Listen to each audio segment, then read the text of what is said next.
Hey guys, so I'm still hanging out at Gigabytes Cafe. Shout out to them to be accommodating. I've got a little Doctor Strange here. If you're in my Discord, hit me up.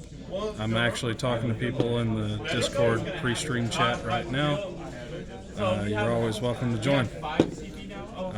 Probably won't be talking a whole lot through this. Well, I will be talking, but it'll mostly be in chat. So enjoy some ASMR while we shoot the shit. And y'all won't be able to hear it because I got headsets in. But, we're just going to do some painting. Alright, I'm back. You there?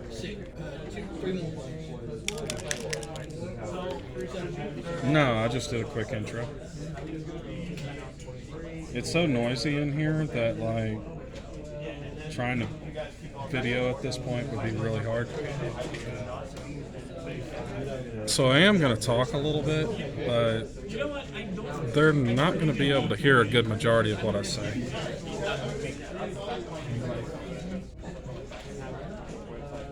So this will be something I can pretty much post while I'm at work tomorrow, just so YouTube doesn't punish me.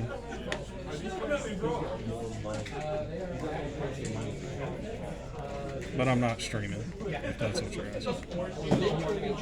This is just a recording. We did the stream, just seen how it worked. It'll be interesting to see if it can get as many views as it got likes. Well, the following that I have, a lot of them literally just went to the stream and liked it. They didn't even watch it. They just liked it. So, yeah, a lot of that in there.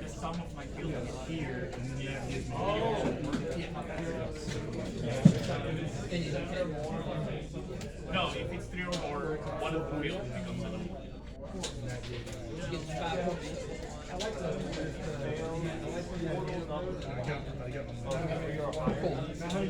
Oh yeah, of course.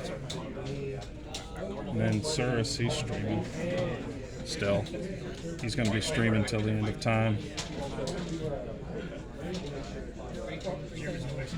Because he's just, I think he might be overdoing it a little bit.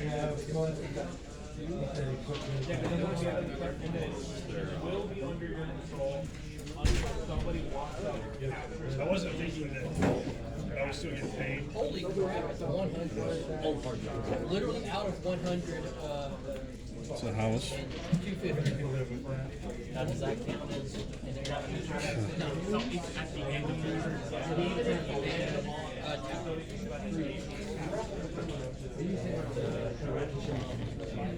well, I cannot capture it.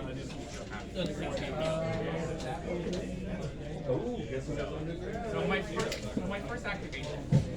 Jesus, is it that bad where you live? People have gambling addictions that bad How there? much money do you have? Alright, so for this guy, No, absolutely agree. Say what? Renovations count separately.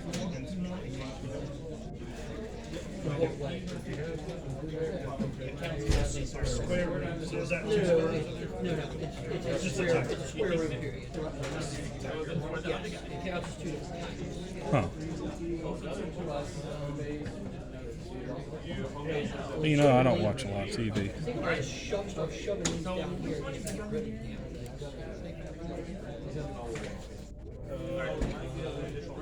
Yeah. so I'm gonna fight Gunner. It's not a guy, you get it. Oh, this guy?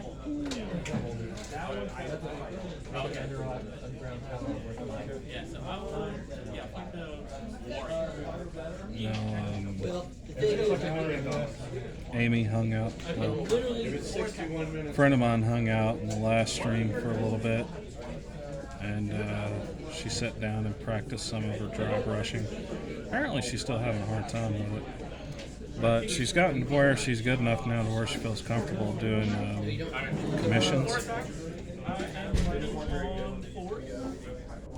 which honestly should be a lot more scary than it is tempting. But people don't realize that until the one time they paint a miniature for somebody and then that person says, I don't like it. So this is a normal, right? That's when people have their oh shit moments. I put that there with the intention of using it, so he's saying I can't do that. It's not the weirdest damn thing. There is, I think, room, so. Alright, so only one. No, Yeah. it doesn't. Strip and paint. No, you see, no. Well, it actually, yeah, It's the only way I can make it fail. strip, I'll say, let's go. Make it so he can't fly. He's already got 2 towers. It doesn't need it. He's already a Tolkien.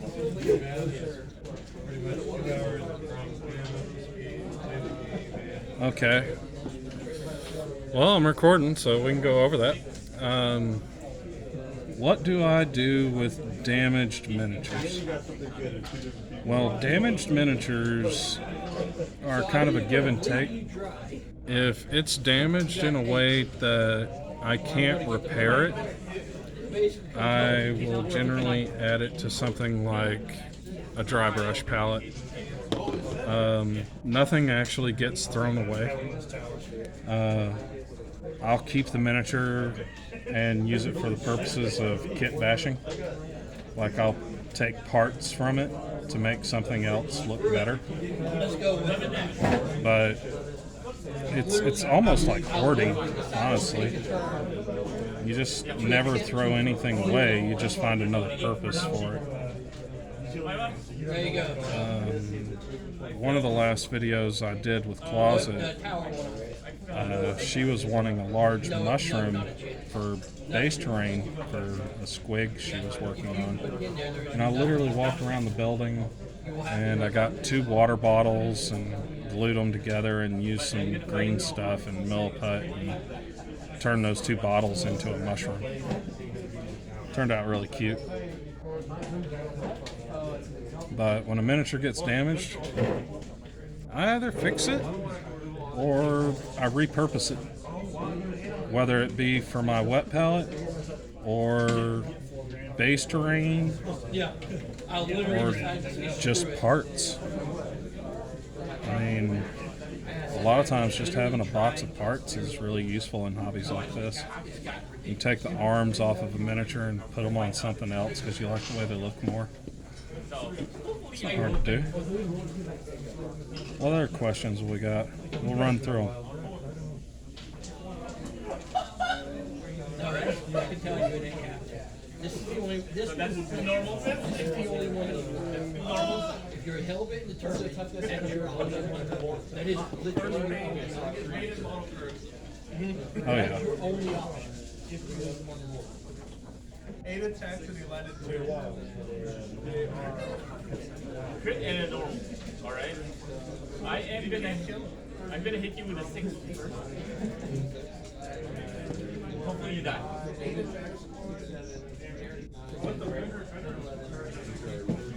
Feel everything.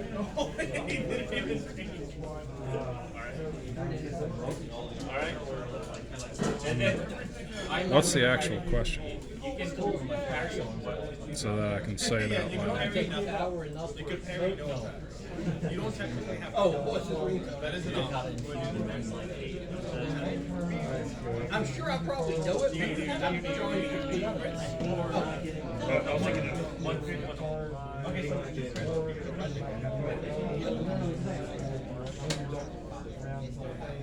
I count that worth it.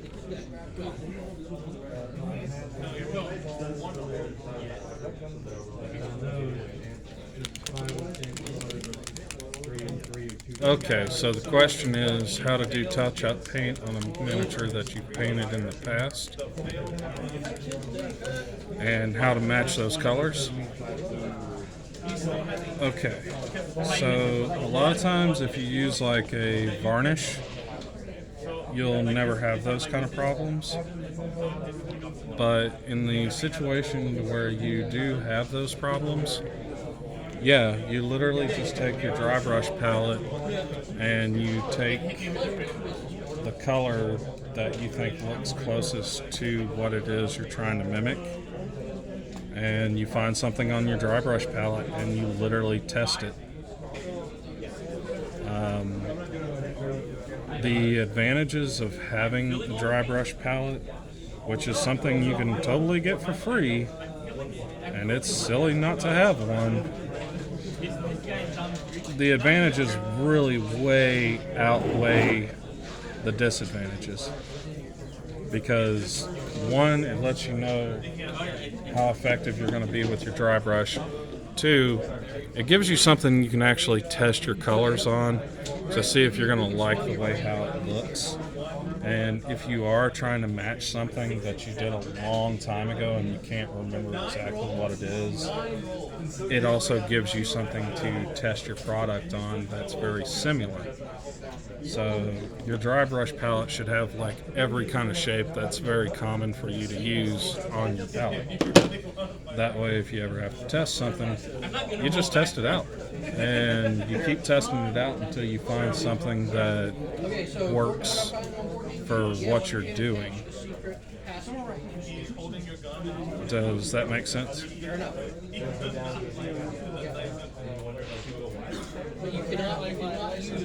Question number 3.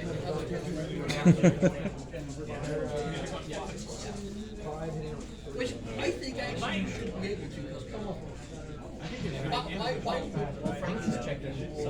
Yeah, if you knew exactly what colors it was, yeah, just bring it out and touch it up. It's not that big of a deal. I would almost like recommend that, but that would Like, how to explain it? be in the future. Because come on, it's bad. One of the things I do, I'll hold it up here on the camera, is all of my bottles, well, actually it can be seen on the camera. I put the color of the paint on top of the cap, so I know what the color looks like when it dries. It's just a good reference. I don't have to think exactly what color it is. I just have to look up and see the color. And I see that color and I'm like, okay, that's the color I want. That's what it looks like when it dries, because your paint will usually dry about 2 shades darker than what it is when it's wet. The deck being in 2 stacks. It's going to be, at this point, it's going to be 1 go. I know that really wasn't a question, but it is valid.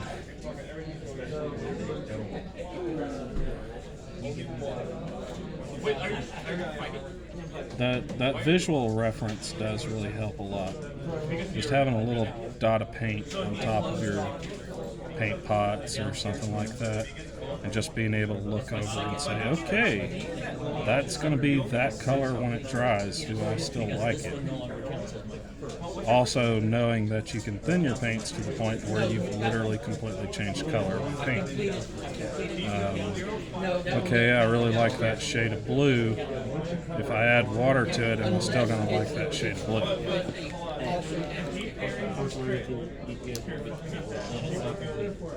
And again, that comes to your dry brush palette, because your dry brush palette really does give you something to practice on.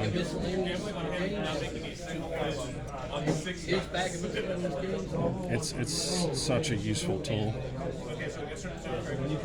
Kit bashing? Yeah.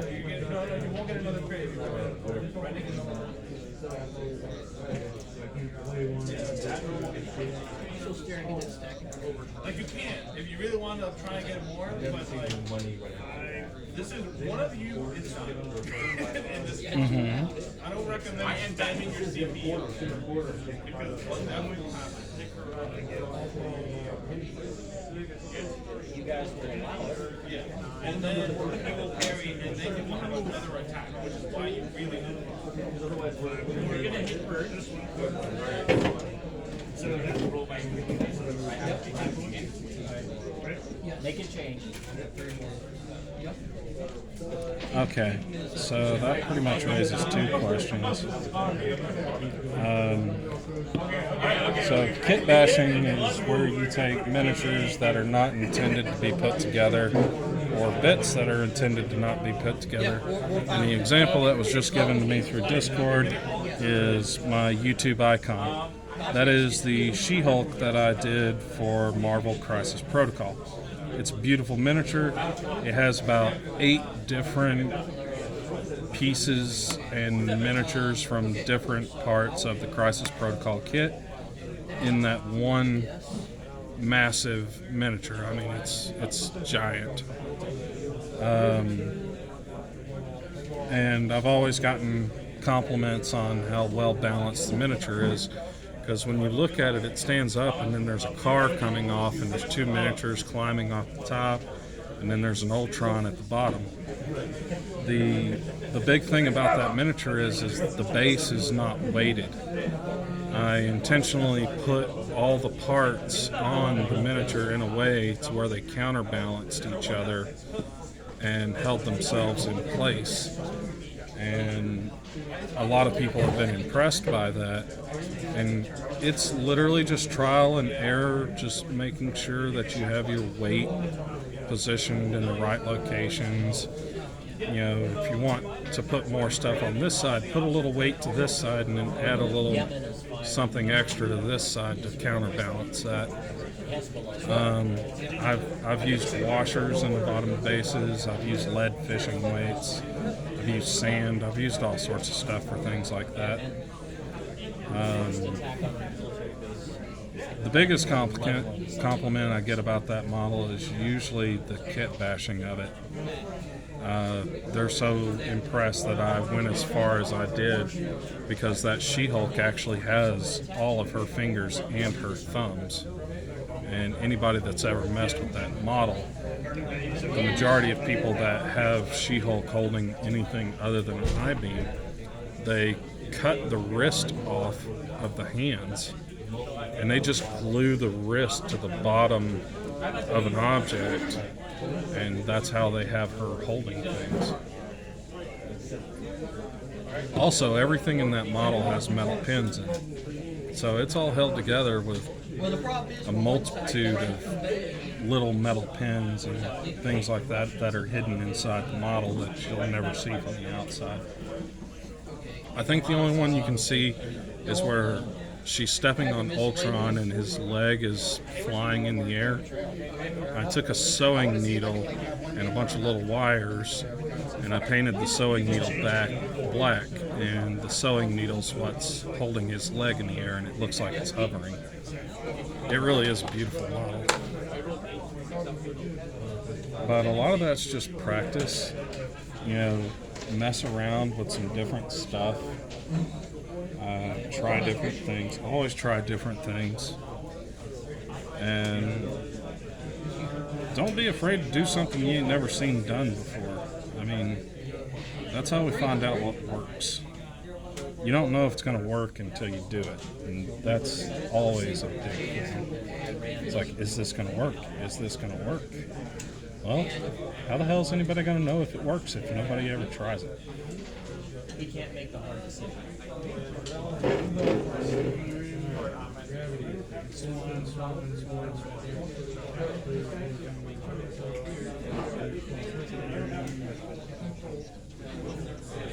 Oh, absolutely.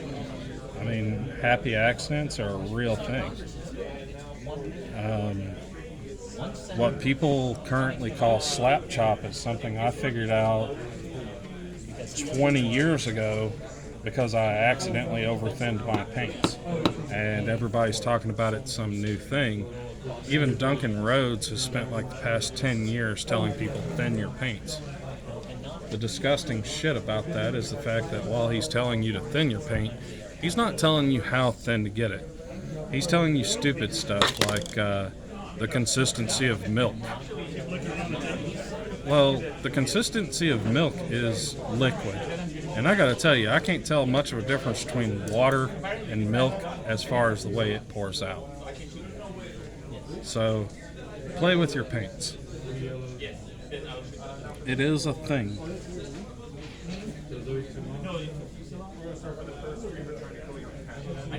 Or do I have to get my? If we got any more questions, I'm more than happy to hit them. The way you do it is you, alright, Tuesday, where are you at? Are those all your notes? Okay, now, Sticky notes. A lot of it is, as far as like getting good, as people like to call it, a lot of it, stop being intimidated. Don't be afraid to screw up. You know, if you're that intimidated by it, this is a 3D print that I'm painting right now.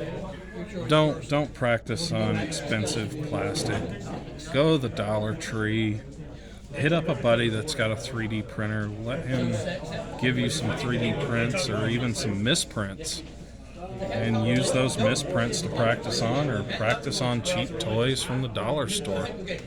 Either one is, it's going to make you a better painter no matter what. Because the more you practice, the better you get. I just got done doing that video stream, and I mean, I painted these and it took like no time at all. I think I painted this guy in like 20 minutes. Let's see if I can get it up here. Yeah. I mean, not a whole lot going on there at the end of the day. And now we're sitting here painting Doctor Strange, I think it is. Yeah,